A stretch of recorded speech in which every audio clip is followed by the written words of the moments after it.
वर्णने के गुरु चंद्राग्नि सूर्याणाम सम्मुखे में तेज बीजमस्वते तेन त्यक्तारो या नरो भवे।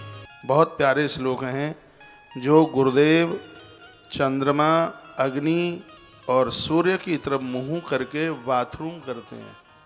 ऐसे लोग धरती पर नपुंसक होकर के जन्म लेते हैं और उन्हें उनके जीवन में किसी भी प्रकार की संतान की प्राप्ति नहीं होती, चाहे वह स्त्री हो चाहे वो हो पुरुष।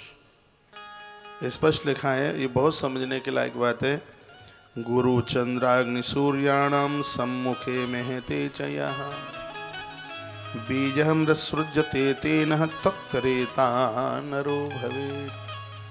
चंद्रमा की तरफ मलमूत्र का विसर्जन, सूर्य भगवान की तरफ, किसी गुरु और ब्राह्मण के घर की तरफ, उनके आश्रम की तरफ, अग्नि देवता की तरफ यदि उधर मुख करके मलमूत्र का विसर्जन करने वाले लोग इस धरती पर नपुंसक बन करके पैदा होते हैं, उन्हें उनके जीवन में संतान का अभाव रहता है।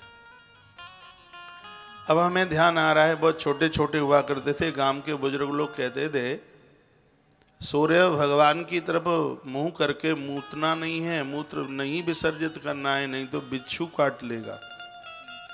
लेकिन वह लोग कितने होशियार समझदार थे, डराने के लिए कैसी कैसी बातें कह करके वह हम लोगों को सावधान करते थे। हो सकता है कि बात आपने भी सुनी हो, सूर्य भगवान की तरफ मुख करके सजग समझदार लोग कभी बाथरूम नहीं करते, लेकिन उसका असली कारण आज ये समझ में आया इस ग्रंथ के द्वारा। इसमें लिखा गुरु चंद्राग्नि सूर्याणाम सम्मुखे महते चयाः बीजमुत्सृज्यते तेन त्वक्तरेता नरो भवेत्। वह व्यक्ति मर्दाग्नि से रहित होता है, नपुंसक बन करके वह पैदा होता है। और आगे सुनिए, जो स्त्री फूलों को पाम से कुचलती है, फूलों को उठाकर, पूजा के फूलों को उठा करके नाली में डाल देती है, नाले में फेंक देती है, स्पष्ट वर्णन है।